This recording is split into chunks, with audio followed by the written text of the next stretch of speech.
retrouve aujourd'hui pour une nouvelle vidéo, j'espère que vous allez bien. Les choses se remettent en place, du coup on va essayer de prendre soin de nous maintenant. Ça, c'est littéralement la tête que j'ai tous les jours en fait. Pour ceux qui ont suivi un petit peu le voyage, vous savez que j'ai eu une très mauvaise grossesse. Et donc du coup, par conséquent, je n'ai pas lavé mes cheveux. C'est juste que j'avais pas la force. Ça doit faire 6 mois à peu près que j'ai pas lavé mes cheveux. Et alors attendez. Et donc... Oh la catastrophe. Oh la cata. On dit souvent que la grossesse fait pousser les cheveux, que les hormones, voilà, ça te donne une peau de ouf. En gros, moi j'ai rien vu de tout ça. Les gens qui racontent des choses, c'est des mythos. Moi, j'ai jamais vu aucun de ces symptômes-là sur moi. Je pense que c'est surtout dû au fait qu'on manipule plus trop nos cheveux quand on est enceinte parce qu'on est fatigué, qu'on a d'autres choses à faire. En gros, on s'arrange pour faire des coiffures protectrices. Et du coup, c'est plus facile effectivement pour le cheveu d'être au repos et de pousser plus facilement. Donc moi, j'ai pas forcément constaté de pousse extraordinaire. Par contre, effectivement, dans la densité et dans le volume, il y en a plus. Le but de cette vidéo étant également de vous montrer un peu ce que je fais avec mes cheveux, comment je les entretiens habituellement, ma routine capillaire. Donc là, on est parti, le big reveal. J'ai l'impression de ne pas avoir vu mes cheveux depuis au moins 3 ans.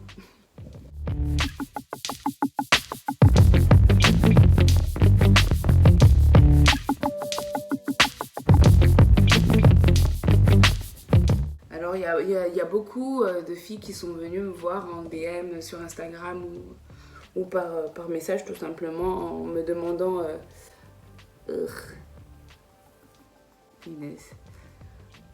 en me demandant si j'avais eu des pertes postpartum. Là on va le découvrir parce que du coup j'ai pas, comme je vous le disais, j'ai pas touché à mes cheveux depuis 6 mois. Mais là d'après ce que je vois, non, il n'y a pas trop de pertes.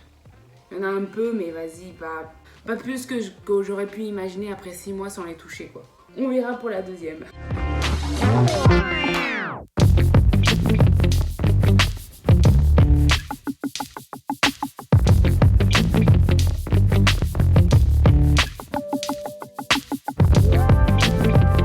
A few moments later.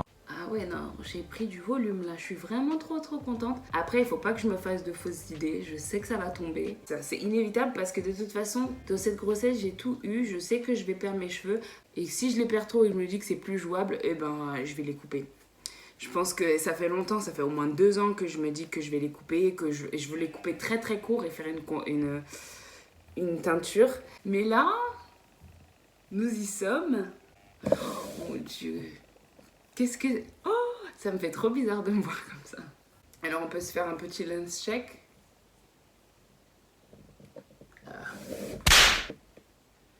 Honnêtement, j'ai pas tout... Franchement, je les ai laissés tranquilles. Je les ai vraiment laissés tranquilles. J'ai rien fait. Rien. Et ça a payé, en fait.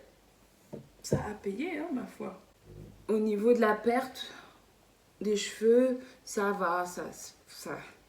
Alors, il y en a qui restent dans la main, bien sûr. Ça reste dans ma main, ouais. Alors, cette étape-là, d'habitude, ça dépend de mon humeur. Quand j'ai le temps, je fais un bain d'huile où je vais commencer à démêler au préalable. Quand j'ai pas le temps, je vais directement au shampoing. Mais là, vu que ça fait quand même un certain temps qu'ils n'ont pas vu la lumière du jour ou que je les ai pas manipulés, je vais pas prendre de risque. Je vais faire mon bain d'huile, je vais le laisser poser pendant quelques heures. Ensuite, j'irai le rincer et faire le shampoing. Finalement, on va se retrouver 3 jours plus tard. Hashtag vie de maman. Comme vous pouvez constater, j'ai divisé mes cheveux en plusieurs sections. C'est plus facile à manipuler pour moi. Et puis ça va faciliter le processus de démêlage. J'ai bien pris soin de mettre une serviette sur mes épaules parce qu'on veut éviter tous les dégâts possibles. J'ai mis un petit peu d'huile d'olive dans un bol et je commence à démêler tout doucement au doigt. Ça sera d'ailleurs mon tout premier conseil. N'hésitez pas à démêler au doigt d'abord plutôt qu'au peigne ou à la brosse.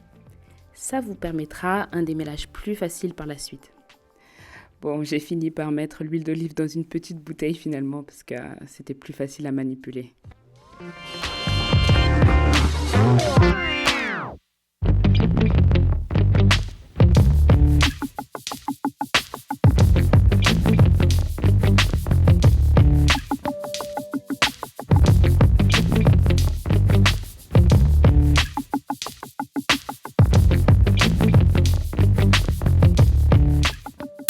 Entre-temps, j'ai fait l'expérience de quelques pertes sur le devant de mes cheveux, notamment au niveau des tempes. Mais comme je vous l'expliquais, je m'y attendais, hein. C'était inévitable. Mes cheveux sont de toute manière très très fins à ce niveau-là, donc il fallait s'y attendre.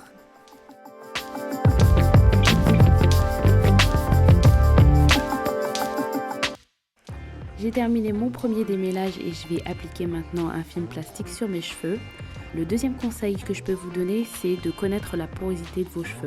Moi, j'ai une porosité faible, donc le film plastique, c'est idéal pour créer un peu de chaleur et ouvrir les cuticules. A few moments later. Après 3 heures de pause, je vais finir par rincer mes cheveux. Vous n'êtes pas obligé de garder le soin aussi longtemps. Moi, c'est parce que je faisais autre chose, mais 45 minutes à 1 heure, ça suffit amplement. Pendant que je rince, je démêle un petit peu avec mes doigts parce que je trouve que ça va limiter la casse quand je vais démêler avec un peigne ou une brosse. Et je vais venir appliquer mon premier shampoing. Moi, j'utilise le Olive Oil de Organic Roots Stimulator. Il est vraiment top, il vous agresse pas du tout les cheveux, c'est vraiment le meilleur shampoing pour ma part. Comme vous pouvez le voir, j'applique uniquement sur la racine pour le moment et ensuite je viens rincer.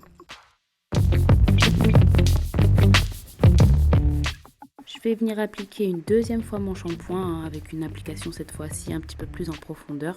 Je vais bien l'appliquer aussi sur les longueurs pour m'assurer que tout est propre et je viens rincer. Bon, comme ça fait 6 mois qu'on ne s'est pas lavé les cheveux, par précaution, je vais le faire une 3e fois. Mais comme je vous disais, ce shampoing il est vraiment top parce que même après 3 lavages, mes cheveux restent super doux et ils sont pas secs ni cassants, quoi. Toujours pour faciliter le processus de démêlage, je vais venir diviser mes cheveux en plusieurs sections pour pouvoir appliquer mon soin. Le Hair Mayonnaise de Organic Roots Stimulator, franchement ça fait des années que je l'utilise et il ne m'a jamais failli. Je commence toujours par démêler au doigt parce que je veux éviter la casse au maximum et je trouve que c'est le moyen le plus efficace de démêler ses cheveux en vrai. Et ensuite, je viendrai utiliser un peigne à grosses dents pour terminer le démêlage. Le 3e conseil que je vais vous donner, c'est de garder vos cheveux un maximum hydratés. Le cheveu afro, le cheveu bouclé, c'est un cheveu qui par définition est très sec, dû à sa forme, on ne peut rien y faire, c'est comme ça. Et du coup, il a du mal à garder l'hydratation. Donc le but, c'est vraiment de les garder hydratés au maximum. Et pour le coup, le Hair Mayonnaise, il est vraiment parfait pour ça. Il est super hydratant. Comme je vous le disais, je l'utilise moi depuis des années et franchement, je ne m'en lasse pas.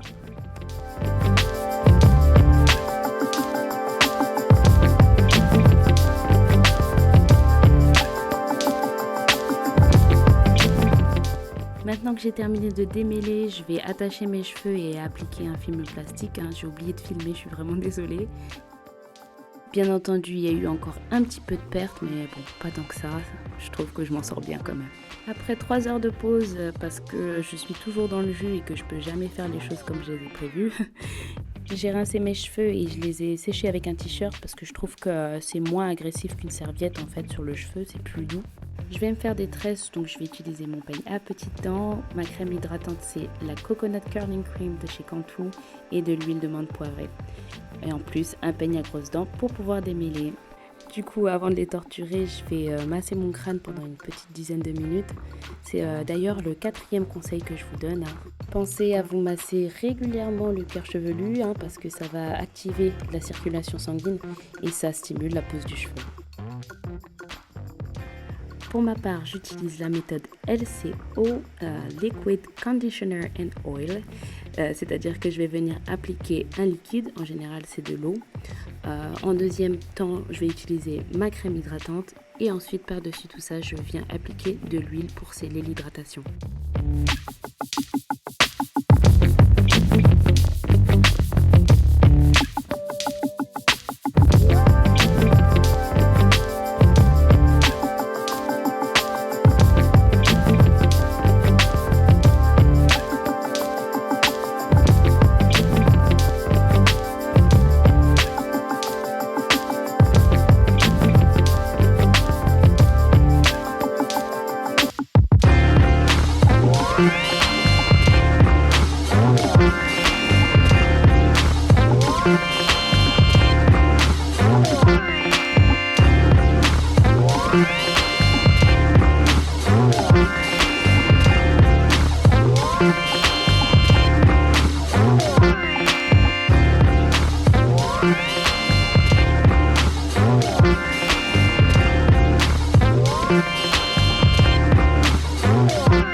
J'ai terminé et je suis parée pour une semaine. C'est mon 5e conseil. Essayez de manipuler vos cheveux un minimum, de faire des coiffures protectrices. Ça, en général, ça va terminer sous une perruque. J'espère que ça vous a plu. N'hésitez pas à me laisser un pouce bleu si vous aimez ce genre de contenu. En attendant la prochaine vidéo, je vous aime. À bientôt.